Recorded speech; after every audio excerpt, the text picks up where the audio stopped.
योगं योगमार्गं च योगशक्तिं त्वमेव च योगानन्दं योगनाथं योगिनं तं नमाम्यहं नमः श्रीयतिराजाय विवेकानन्दसूरये सच्चित्सुखस्वरूपाय स्वामिने तापहारिणे.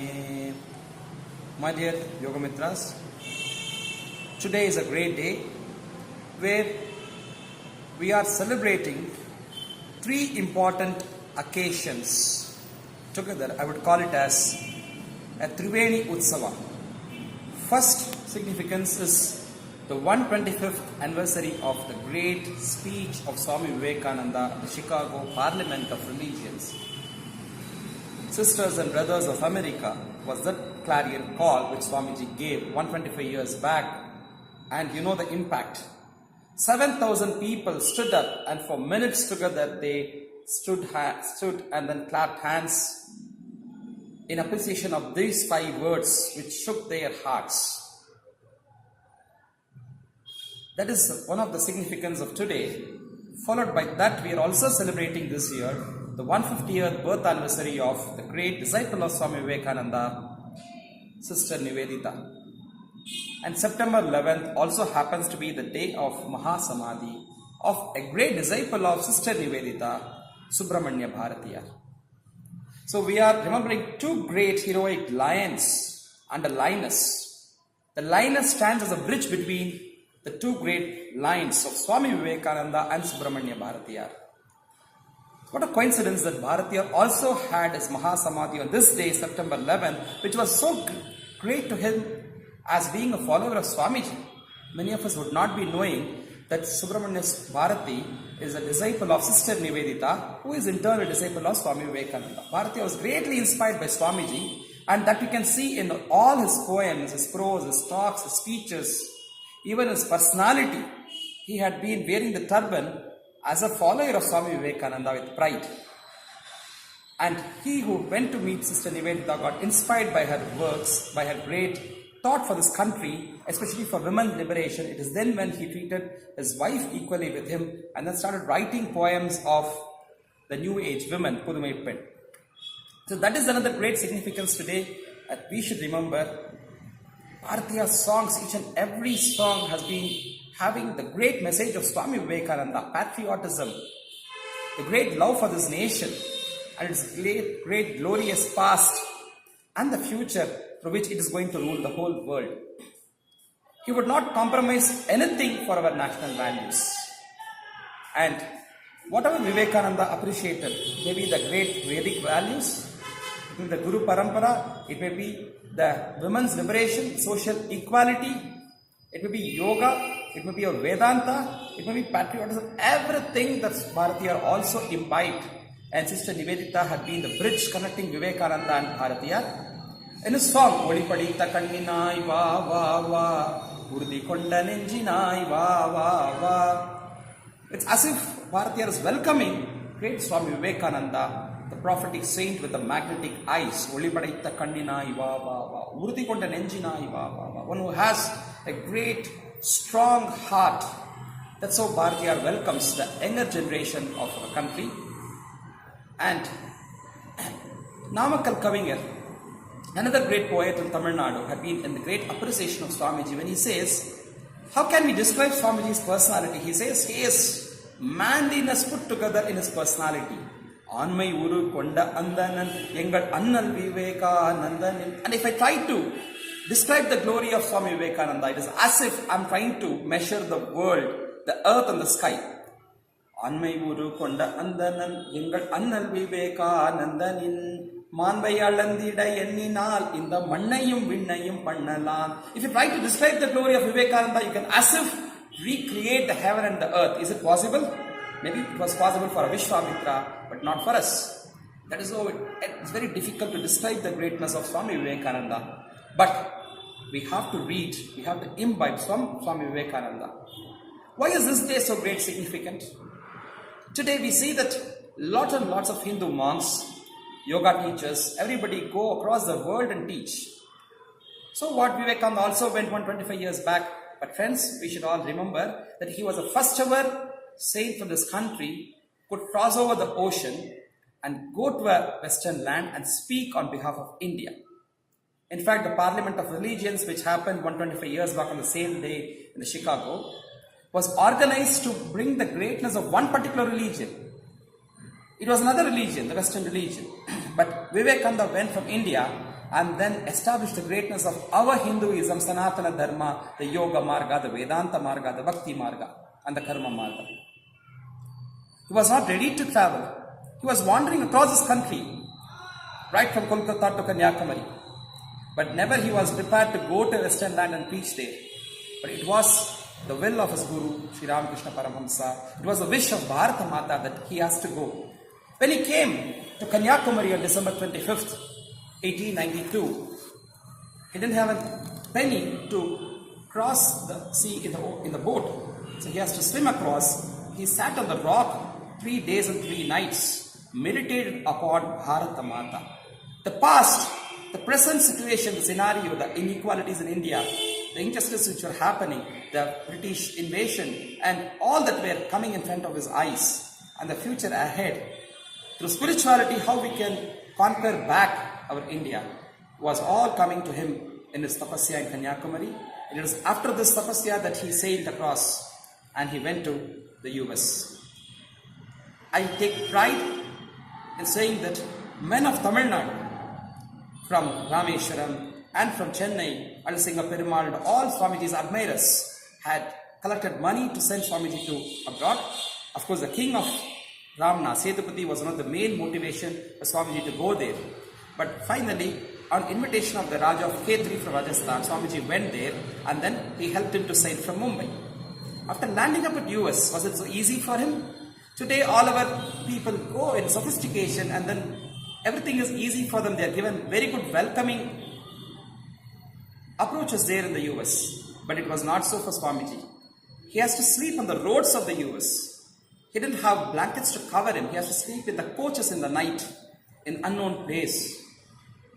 But difficulties were there. Overcoming difficulties, what is tapasya? Undergoing and then overcoming the difficulties. That's what Swami Vivekananda did there. And we know what happened as a result of his speech over there. Even on September 11th, when he was called right from the beginning, he had been refusing to go. When it was the last chance, around 3:30 in the evening, he did appear there on the stage praying Vagdevi, Sharada, Saraswati, and then he made his maiden speech. Imagine these 5 lines, the magical 5 words which created history. What is so great about it? In India, always we treat each other as brothers and sisters, but in a place like America, they would only consider everybody as, even in the same family, there is no Bandhavya, there is no unity there.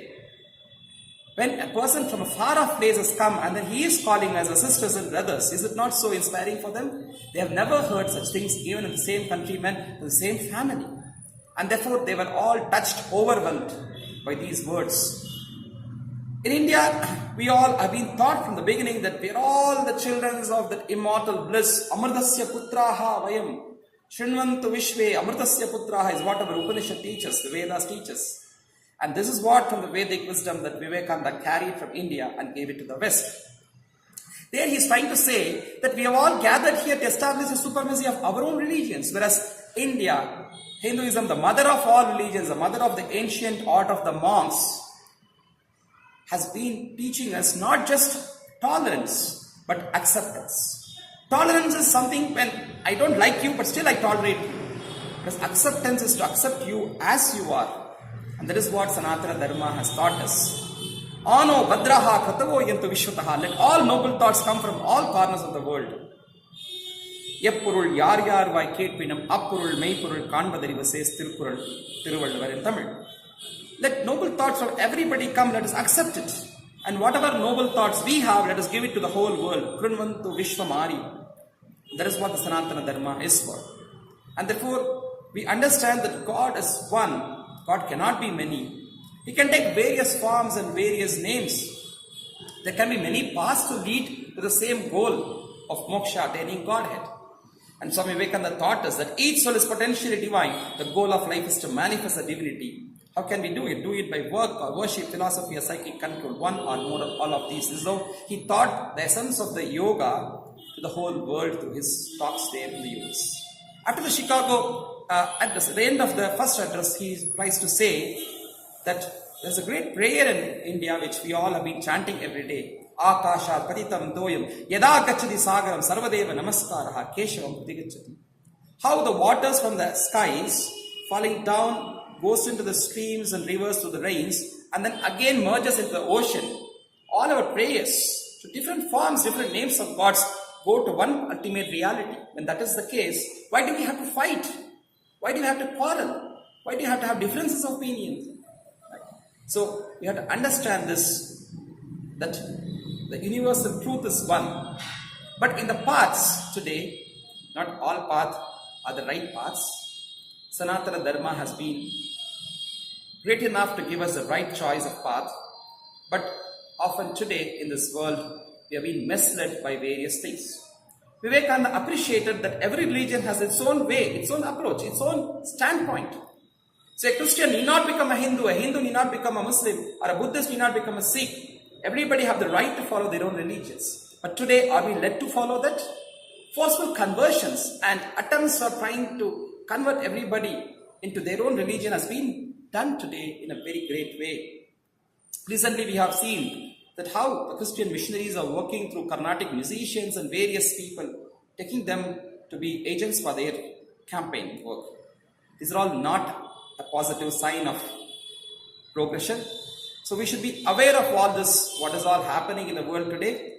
While we appreciate the universal brotherhoodness of all religions, that we should coexist together, same time we should understand the dangers which can come in the form of the forceful conversions and the conspiracies which are happening behind. And we as children of Sanatana Dharma have to understand the great sacrifice which people like Swami Vivekananda, Sri Ramakrishna, Aurobindo and great Mahatmas have done for this Dharma. And we should stand by this. And ultimately, we have to appreciate the great works of the great Mahapurusha Swami Vivekananda today, whose lineage, whose legacy was continued by the line of Sister Nivedita. The impact of Swami Vivekananda's lecture there in the West was so much that people like Nivedita and Olibol and Sister Magliot and Xavier and then Josephine and many people got attracted by Swamiji's teachings around the world. Even today, it continues that we have people like Michel Danino and David Frawley and many people who are born Westerners but who have taken to Sanatana Dharma. While people from here are going to other cultures, we have so many people world over who are appreciating Indian values and traditions. It is all because of Swami Vivekananda. Friends, today yoga has become the magical world. People all over the world are practicing yoga and propagating yoga. More and more teachers are coming, institutes are coming. If today you have something called yoga, it is because of Swami Vivekananda. When he went to the West, he started teaching yoga to the Western world, the four streams of yoga: Jnana Yoga, Bhakti Yoga, Raja Yoga, Karma Yoga. But when he came to India, India was not in a condition, though yoga is India's ancient treasure. But at that condition, India was not in a good shape 125 years back to receive the teachings of yoga. It was more of Karma Yoga that was required here in India. Whereas Jnana Yoga, Raja Yoga was given to the Western world. So he did social works, started establishing institutions. If women are educated today, it's because of Swami Vivekananda who made Sister Nivedita start school for our Indian women. If we have industrial development, if we have engineering, science, the first ever Indian Institute of Science was started by Swami Vivekananda's inspiration, Jamshedji Tata, who started it. Political front, if we are in a free country, breathing free air, it's because of Swami Vivekananda who gave a whiplash to the Britishers, who aroused the national conscience of Netaji Subhash Chandra Bose, Mahatma Gandhi, Bhagat Singh, and then Sukhdev and all people by his great inspiring, fiery words for this country. But for him, India is not today what it is. India has grown a great extent. Today, world over, people respect India, love India, they come to India to serve India. So we as Indians should take pride. Subramanya Bharatiyar says, Enna valam illa in the Tirunattil yen kaiye yenda venum velina. Why should we go and beg to other countries? Recently, we know that there was a rumor that too spread that UAE is ready to sponsor Kerala's flood victims. But then our Prime Minister said, we have enough strength to take care of our state here. We don't have to beg to the other countries. That's what Bharatiyar said. Enna valam illa indha thirunaatil yen kaiyai yenda vendum vadinaatil. When we have everything here, why should we go and beg to other countries? So that is what Swami Vivekananda said. He gave us Swavalamba, and let us learn this. Let's walk with pride that we are Indians, we are Bharatiyas. That is the way we are to celebrate, at least with the sense of pride on this Digvijaya Diwas. This is celebrated as Universal Brotherhood Day. We accept everybody as they are and let them leave us also the way we are. And this is how we can take a way ahead in Swami Vivekananda's path. And so let us all, as being the aspirants of yoga, as being the followers of the system of yoga, remember this great day, that it is because of this day that we have yoga to the world. It is because of this day that we have Vedanta to the world. It is because of this day that all Indian contributions have come to the world. It is because of this day which gave us Vivekananda. So this is the birthday of Vivekavani. This is the day which gave Vivekananda to Western world. As a result of it, we got back Sister Nivedita. Because of her, we got Subramanya Bharatiya. So these three great Mahatmas today, let's remember and offer our tributes to them. Jai Shri Swami Vivekananda ki.